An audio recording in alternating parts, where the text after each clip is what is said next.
Hello guys, welcome back to our channel. If you recently got an Xfinity camera and are trying to figure out how to set everything up for the first time, you are definitely not the only one.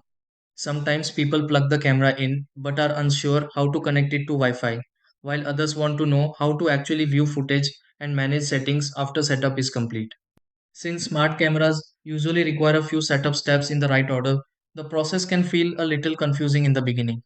The best part is that once the camera is connected, using features becomes much easier. Let's walk through an easy way to set up and use an Xfinity camera.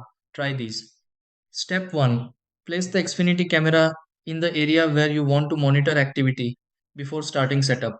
Step 2. Connect power to the Xfinity camera and wait for setup lights to appear. Step 3. Open the app connected to the Xfinity camera and begin adding a new device. Step 4. Connect the Xfinity camera to the home Wi-Fi network by following the setup instructions. Step 5. Open Live View inside the app linked to the Xfinity camera to check video quality and positioning. Step 6.